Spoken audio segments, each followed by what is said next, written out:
सगळे माणसं जीवापाड त्या माणसाला प्रेम करायचे. आतापर्यंत नेते दुसरे गेले, आपण दुःख व्यक्त कर, पण महाराष्ट्राचं खरं जर नुकसान झालं असेल तर हा माणूस गेल्यामुळे महाराष्ट्राचं खरं नुकसान झालेलं आहे. सगळं जे काय आपल्याला वाटतंय की माझा पक्षाचा संबंध नाही, मी गुत्तेदार नाही, मी उद्योजक नाही किंवा मी मोठा कुणी नाही, तरी सुद्धा वाटते महाराष्ट्राचं भलं व्हावा, त्या सगळ्या माणसाला ह्या माणसाचं दुःख झालेलं आहे. कारण ह्या माणसाच्या हातानूच जर महाराष्ट्राचं जर काही भविष्यात भलं झालं असतं तर हा एकमेव दादा माणूस असा आहे.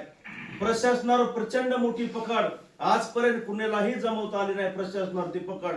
एकही मुख्य सचिव असेल किंवा आणखी दुसरा कुठल्या विभागाचा सचिव असेल, अजित पवार यांच्या समोर खोटं बोलू शकलं नाही आतापर्यंत. प्रत्येक मंत्र्याला सचिव बनवाबनवी करतात, परंतु अजित दादा पवार आणखी समोर एकही सचिव असा आला नाही की जे ह्या माणसाला बनवाबनवी करू शकते.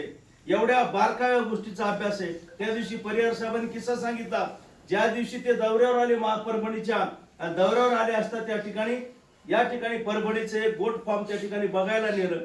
त्यावेळेस अजितदादांनी लांबून इतक्या शेकडो शेळ्यामध्ये त्या डॉक्टरला सांगितलं की त्या शेळीला एका पाठीला ढेडाळी लागली मनुष्याने.